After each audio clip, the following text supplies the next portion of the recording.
I'm Jason Lewis. I'm Thomas Mills. Welcome to Climate Optimists. As a couple concerned citizens, we're on a journey to explore climate solutions and ways each of us can make a difference.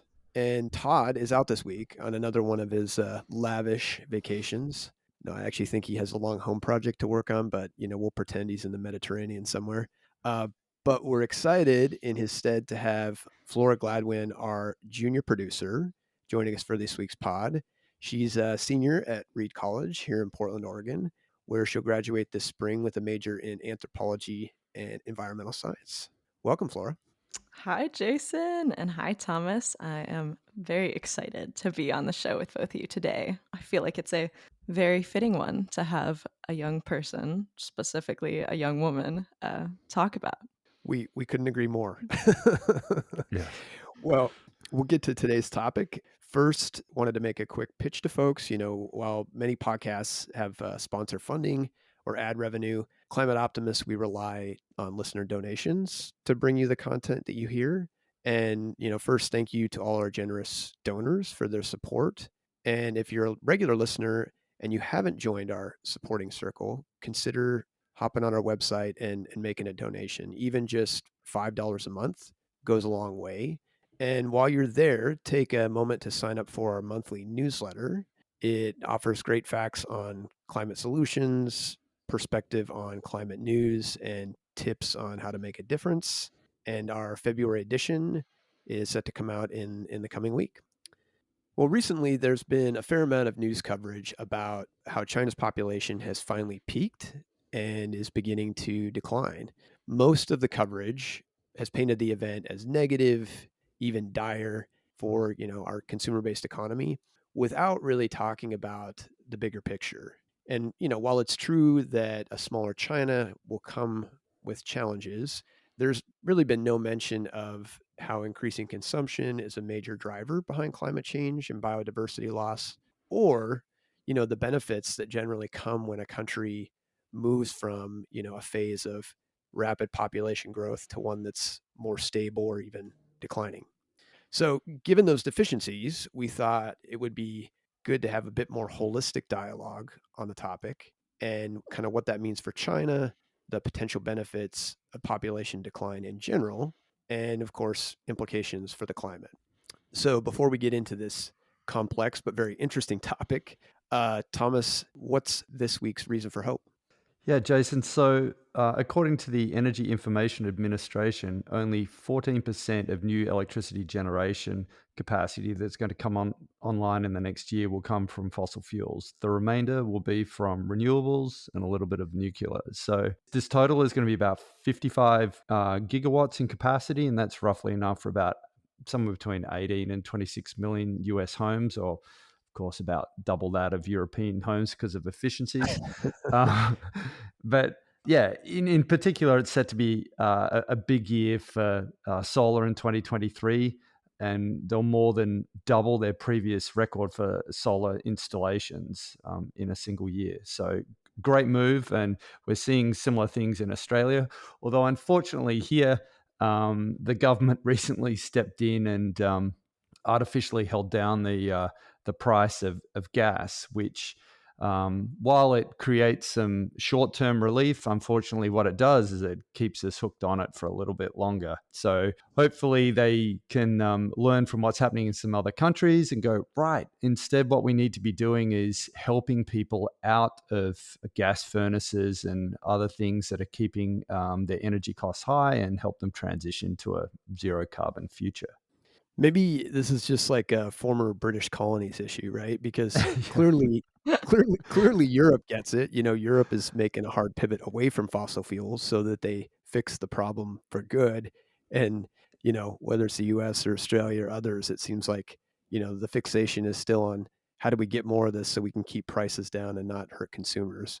Even though, long term, it's going to hurt consumers a lot more if we let climate change continue to unravel.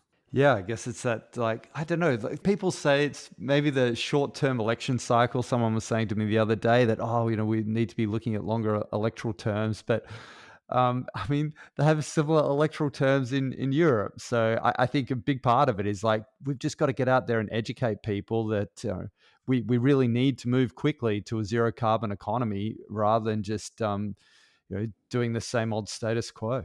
Yeah, I totally agree. So our guest today is Hannah Evans. Hannah joined us this past summer to talk about overpopulation, and we're excited to have her back to explore, this different facet of the topic. Hannah is a senior analyst at Population Connection, a nonprofit focused on helping stabilize world population at a sustainable level with the Earth's resources through, a combination of education and advocacy. Her work investigates how population dynamics intersect with global social, political, economic, environmental systems, and advocates for solutions that combat both climate change and societal injustices. Complex stuff. Before joining Population Connection, Hannah worked as an adjunct professor of women's studies and taught classes on gender science and feminist theory. She holds a BA in environmental policy, natural resource conservation, and political science, and a master's in political ecology from San Diego State University.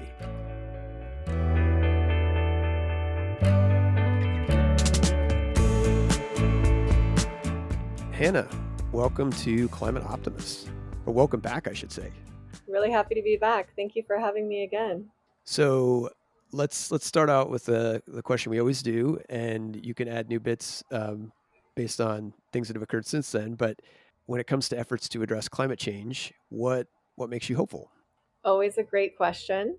I am feeling really hopeful these days. I think that climate change is working in accordance with a lot of other global issues, the pandemic, the kind of geopolitical situation that we have, to really push people in different directions, to help people rethink things and to approach life from not from the perspective solely of a consumer, but from the perspective of a global citizen. And I think we're kind of figuring out exactly what that looks like. It's very unclear still. But amidst all of the tragedies that are occurring because of climate change and the pandemic and wars and all of this sort of precarity, I think that that's one real silver lining that I see that I'm excited about. And I'm always really excited as well about what young people are doing. I think that the younger generations are really changing the status quo and shifting paradigms just through their actions and behaviors and through their advocacy. So that makes me hopeful as well. Yeah, I hear you on the younger generation. I think there's a lot of folks that are involved in the climate movement, but the percentage of young people that are getting involved and really trying to disrupt is super encouraging. Yes. Well, let's have you talk a little bit about what Population Connection is and your role there. Sure. So, Population Connection is a US based nonprofit organization that advocates for increased US funding for family planning programs internationally. We also do a lot of domestic work, specifically in like outreach and education. And our education is focused on the connections between population and demography and other sort of social and environmental issues like women's empowerment and environmental sustainability or climate change, for example. So we work in both the advocacy and educational spheres to help people better understand kind of the global state of the world as it relates to population, and to help people better understand the connections between things like gender equality and women's empowerment and climate adaptation and resilience building. And I work as a senior analyst here. So I do a lot of research and public speaking, specifically focused towards college level students and professors to articulate this message and related messages. And I do a little writing as well. Well, it's definitely important work to get the message out, and not just make people aware, obviously, of the population situation, but how I'm learning how very interconnected it is with other issues. Absolutely. Well, for folks who may not have heard our last conversation about overpopulation and don't have the context, can you start with just kind of giving a little bit of an explanation about how climate change and overpopulation are linked to one another. Sure. Unfortunately, that's not that short of a story. It's quite complex, but I'll try to keep it as quick as possible. So there are many different connections between population and climate change. The world's least developed countries have populations that are the fastest growing, alongside really high poverty rates and really high levels of marginalization and exclusion, social, political, economic exclusion. So this means that even though these populations are growing the fastest and have the highest fertility rates, they're not usually contributing that much to climate change or to environmental damage. But because of their socioeconomic status and level of development, they're very susceptible to climate impacts and they have a really high level of climate vulnerability. And so this is Right. a very clear climate justice issue because the populations that are the least culpable for climate change are the ones that are most vulnerable to and at risk of experiencing its effects. And on the other end of the spectrum, we've got high income countries, affluent and industrialized nations that usually have what are known as like stable populations, not increasing or decreasing or even declining populations.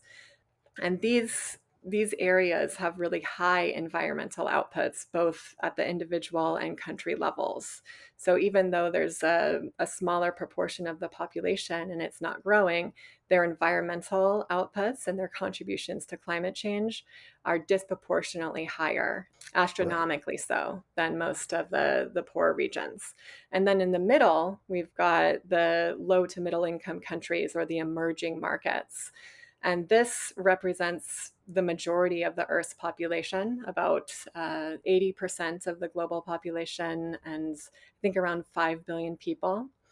And in Wow. these situations, in these contexts, places are industrializing. So in the same ways that industrialized nations have been able to increase the provision of social services, help people become healthier, get better educated, and consume at higher levels. This is all now happening with most of the world's population as well. So, of course, this is something that we, from a moral and ethical perspective, would all applaud and help facilitate and understand. And I think that this is something that, from a population perspective and from a social perspective, yields a lot of advantages because whenever people are better educated and able to participate in the economy at higher levels, their fertility rates drop and population growth slows. But within the context of climate change and the sort of impending dangers that we're now seeing, this is something that we need to talk about and be more comfortable kind of openly discussing. And this is not to blame any certain population or to say that only certain places and people are able to industrialize and develop and increase standards of living. Of course not. I think for me, whenever I think about this issue, it really speaks to the fact that we need to change the ways in which we're producing food and energy. We need to shift our Totally. economic incentives away from viewing growth through consumption. So, clearly the one thing that's, obvious with all of this is it's complicated, right? You have countries in different stages of development, very different incomes, very different consumption levels, and things aren't set up in a way that are equitable at this point. And so, given our sort of environmental boundaries, what's happening with climate change, what's happening with biodiversity loss, clearly there needs to be a change. And it sounds like reducing fertility rates for those kind of industrializing countries and developed countries better positions them, from a climate perspective, given the vulnerabilities that come with having more folks. Exactly. So I guess that enables us to kind of jump into this discussion of population decline, which has been in the news a lot lately, and specifically what's happened in China, which is in 2022, their population actually shrank, for the first time in a very long time. There's obviously been a number of fears that are being raised about that. And I wonder if we can start with kind of maybe you talking about what are those fears and do they actually have merit? Sure. Yes, I'm happy we're discussing this because it has been in the news a lot lately, and I think that both sides are not being adequately presented. And it's so interesting that we're, in this position where now I think there's a real unified consensus about the fact that humans activities are causing climate change and that population is related to that in a lot of ways, unless we, restructure things as we were talking about. And yet, the second we find out that populations are declining in some places, it's considered this like catastrophe, and everybody needs to worry, and all of this. There's like this impending doom happening, and it's really interesting to me because whenever I read headlines like that, I think it's a real opportunity, and I think it's again like an invitation for us to really look at what this can mean for the future of economic growth, for the meaning of prosperity, and for many different countries around the world. China is one of them, but there are many that are starting to experience low fertility and declining populations into the future. A lot of economists are very worried about the decline in population because traditional economics views growth through consumption, which requires a steady stream of global population increases, right? We need more people to Um, consume. yeah, exactly. Yeah. But obviously, from an environmental, social, political perspective, that's not necessarily viable. Seeing this system, produce a lot of inequality and ecological imbalance that's now threatening the future of life on Earth as we know it, at least in terms of humanity. Yeah, I think from a demographic perspective, China, it is, I understand that it is a little probably disappointing and unfortunate the way that the population has grown and then declined so rapidly. But that's also a direct consequence of many different failed policies that have been coercive, that have dictated the amount of children people can have, that have forcibly enacted these regulations and these policies to the extent that now, even though there are ostensible incentives for people to have children, people don't want to and won't. So it sounds like, most of the angst is around economics, but there's sort of this irony that our economic model is sort of doomed to fail anyway if it's just based on population growth, because that means infinite resources, which we clearly don't have. I wonder if you could talk a little bit about, I guess, potential benefits. So trying to, speak to the other side of the coin, what this could mean for China and for other nations that are in a decline. Yes. So it's important to understand that lower fertility rates, in terms of the developmental trajectory of a country, almost always indicate that people are healthier, better educated, and that women are more empowered. And that is certainly the case in China. China's population is shrinking and it's aging, but its people are better educated and living longer lives than any other time in the country's history. In addition to that, there are more expanded educational opportunities that guarantee a spot in a university for almost every person born today in China. I'm taking this from a recent New York Times article that I really liked on the subject. That's exciting. So, yeah, so population decline, let's first recognize that it is the consequence of people's lives improving. In addition to that, of course, fewer people would ostensibly mean that there's going to be also a reduced ecological footprint for humanity and a reduced competition for finite resources. The same New York Times article that I was kind of citing before even goes so far as to say that this could mean greater peace because governments are going to be forced to choose between spending on things like military and equipment or on pensions. Wow. So I think that with population decline, there's a real opportunity for governments to invest in the people who are already inhabiting the country. Now, as we're getting into this age where we're living longer. We can kind of revisit retirement age. Retirement age in China is quite young in comparison to the United States. It's about 50 to 55 for women and 60 for men. But also, it's no longer going to be, it's not going to be the same in the future, right? Because our demographic situation is going to be different, and there's going to be more old people than there are young people. So there's not as much of an opportunity for workers to, contribute to the economy and to pay for the older populations to survive and prosper, if that makes sense. But instead of looking at that as a negative, I think governments can instead say, hey, you're a low wage worker. Let's invest in education for you. Let's have you go to college. Let's have you participate in the economy at a higher level. Let's make sure that you're healthier. Let's invest in your well-being, like a lot of other countries in Scandinavia, for example, do quite well, and see where that takes us. I don't think it has to be a disaster at all, and I think it's a real opportunity for us to fine tune our systems in ways that facilitates more equitable distribution of wealth and resources. Sounds like a number of points that the folks that are writing the articles about population decline need to include when they're talking about all these perceived negatives without the positives.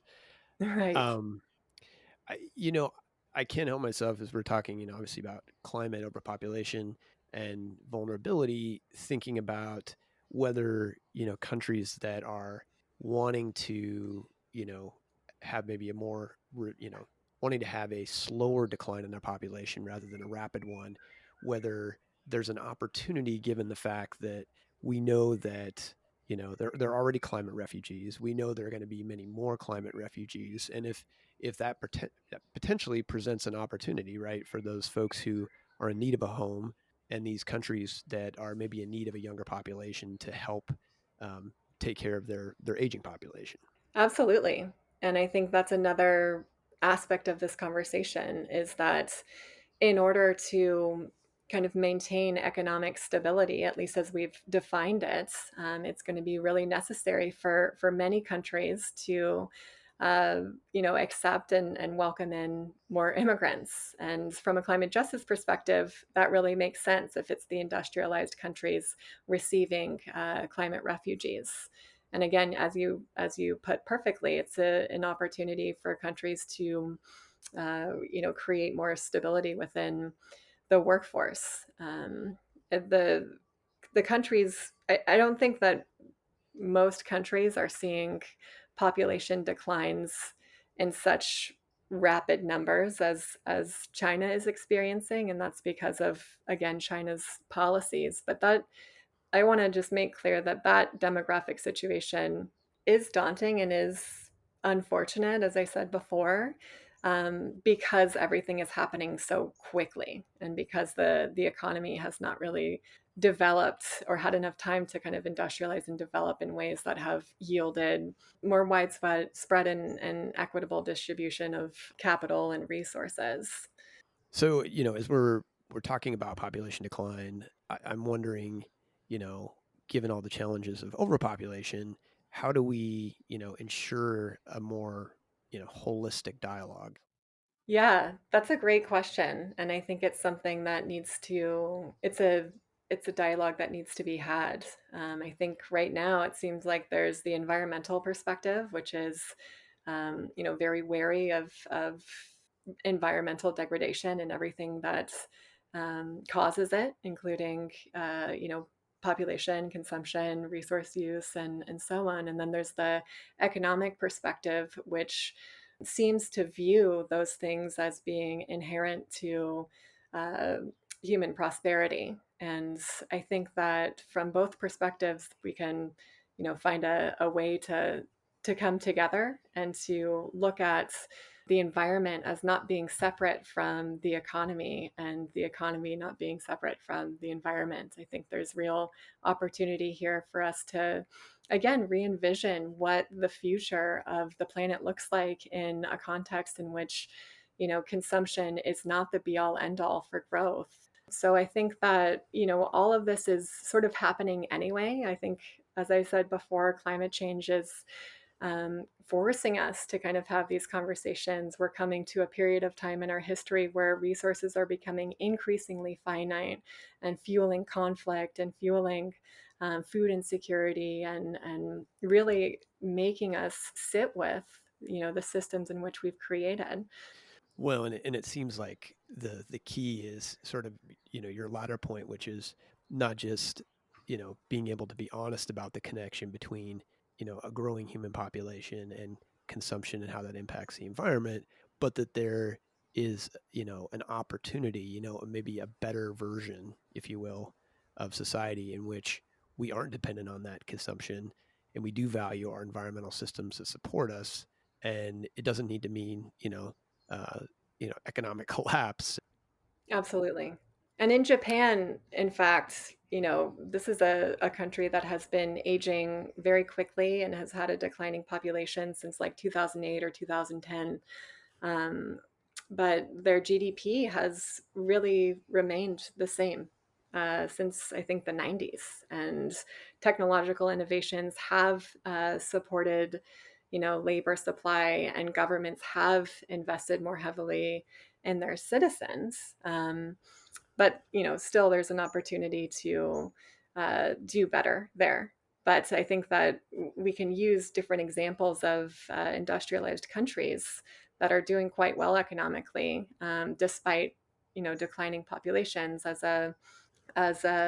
proof that this is not a catastrophe, and it's not anything that we need to panic about. So given that, and the fact that, we're sort of going to be forced, whether we like it or not, into, consuming less, we so sort of choose it on our terms, or it's kind of forced upon us. Um, how do we help those, those countries that are still grappling with, higher fertility rates, and in turn, you know, marginalized roles for women, et cetera? Like, what can the U.S. and, wealthier countries in Europe and otherwise be doing to help with that situation? Well, I think one major aspect of this is simply learning more about what's actually going on throughout the world. I think in the United States, we're often very sheltered and excluded for some reason from the broader sort of global context of things. But there's a lot happening, and there's a wide variety of humanitarian crises all around the world that are in urgent need of help. So if we can educate ourselves about this and where there is a direct need, then we can do what we can to contribute to the solution, whether that be through aligning yourself with a nonprofit or an advocacy group, or even talking to people about what's happening in specific places. I'm thinking of the Horn of Africa. I know you emailed me about that yesterday. This is a region, not unlike a lot of other places in Africa, that is experiencing really rapid population growth amongst really low income situations and populations, and really high levels of climate vulnerability. So there's been a lot of food insecurity because of droughts and unpredictable weather patterns, and it's contributed to a really large scale famine that is occurring right now. Yeah. The more that we can kind of attune ourselves to these realities, the better equipped we're going to be to find solutions. And I hesitate to say, this is the best solution. You should do this or that. I think it's Sure. we need to really connect deeply within ourselves and figure out what we care about, what we're passionate about, and what difference we want to make on this planet. I think that there's myriad ways to do that, and there's no right or wrong answer, so long as you really take the time to figure out what it is you're passionate about and how you want to contribute. I like that. So, let's all find kind of our own call to action, with the idea that, there's plenty of places to contribute, and in this idea that it all starts with awareness. And the more we know about the problems and the injustices going on, it gives us an opportunity then to figure out what we're passionate about and then apply that energy accordingly. Yes. And of course, I would also highly recommend, going to the Population Connection website and becoming a member and contributing that way as well.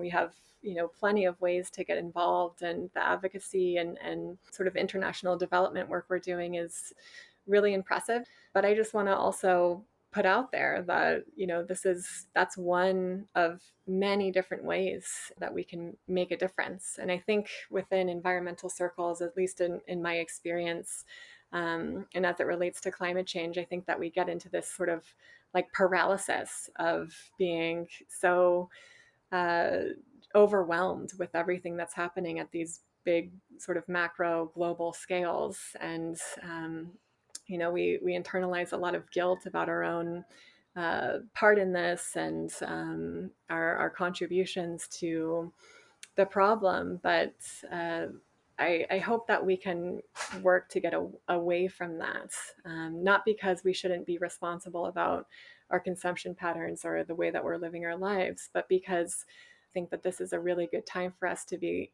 envisioning what a utopian future might look like, and then from there living out our actions without judgment or being too hard on ourselves. Yeah, and it turns out, for a lot of people, once you are able to get involved, you immediately feel a little bit better about, what's going on in the world. So, Definitely. well, Hannah, thanks for coming to join us again and, talk more about overpopulation and this dialogue about population decline and some of the misplaced fears that are, yeah, appreciate you coming on the show and helping us get smart. Thank you so much for having me. I will come back as often as you'd like. I really enjoyed the conversation.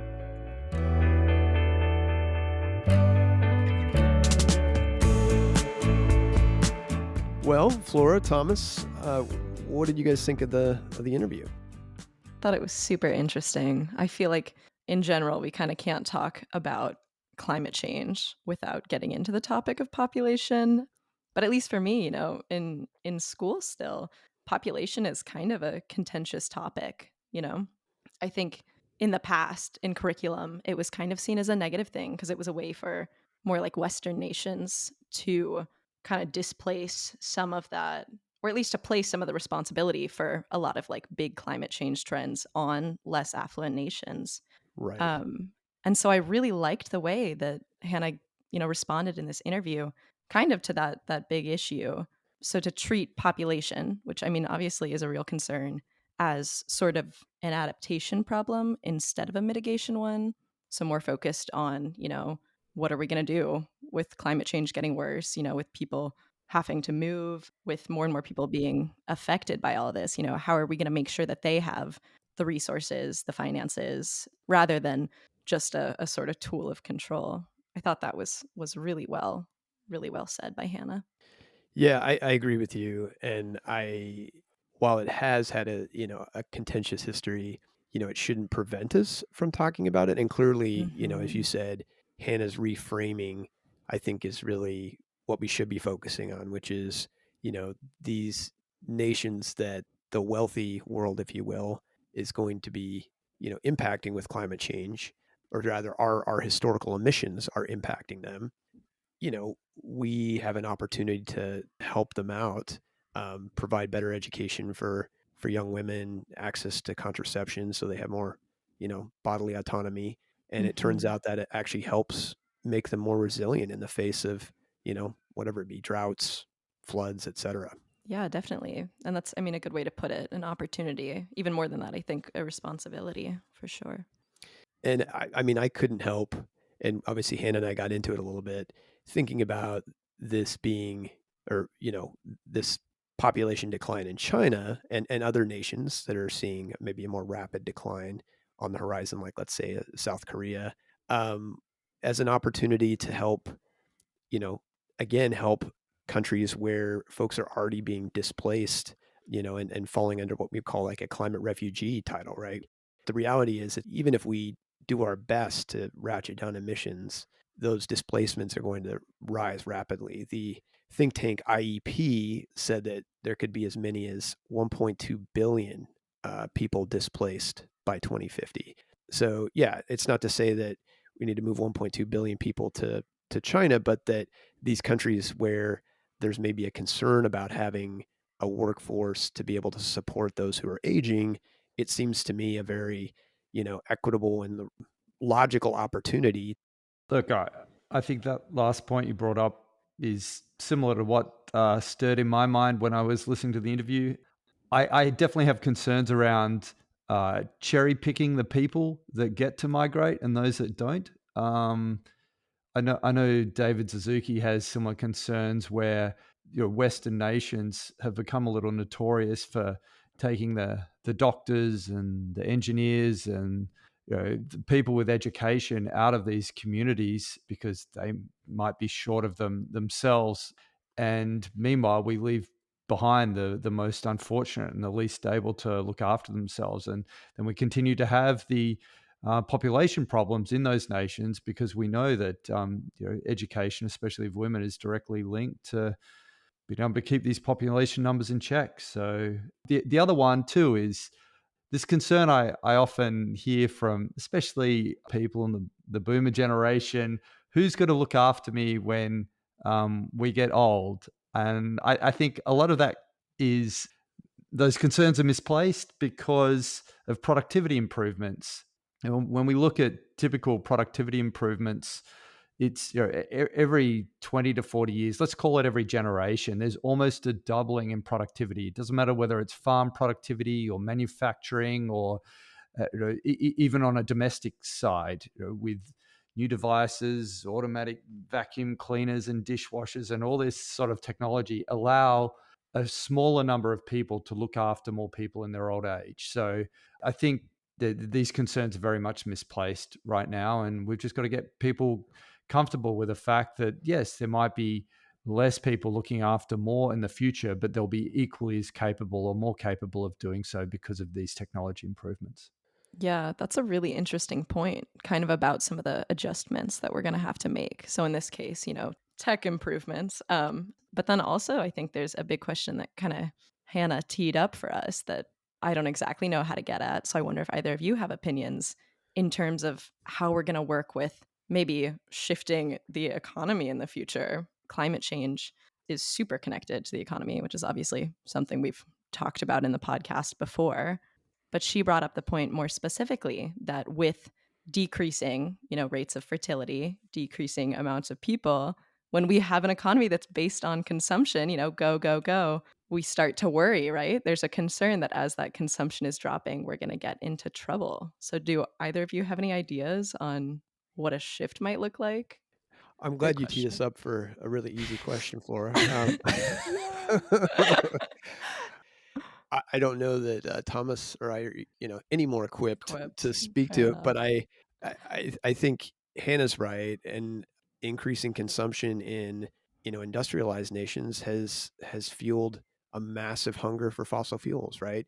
It's clear to me that it's not sustainable, and fixating on China's population decline and sort of getting all doomsday about how it impacts economics is sort of focusing on the speed bump in front of us instead of the cliff further down the road, right? And so, yeah, there's an opportunity, I think, to rethink that. And I know part of it hinges around things like circularity, having more durable products, right, that can be repaired rather than just thrown in the dump. I don't know, Thomas. I mean, maybe just this clarifies the fact that we need to have an episode focused on how do we change our consumption habits, right? Well, I think if we roll the clock back 50 years, like humans in developed nations weren't called consumers. They were civilian or military, right? Like the fact that we've been branded this label consumers now just indicates to me that marketing's got really carried away. Like it's business, right? That loves the fact that they can keep selling you rubbish year after year, and to the point where that has become your identity as an individual in a developed nation. So yeah, I totally agree. We need to move away from that, and how we go about doing that, in my mind, is better regulation around disposable items, around durability of products, and we're seeing that happen already with the banning of single-use plastics.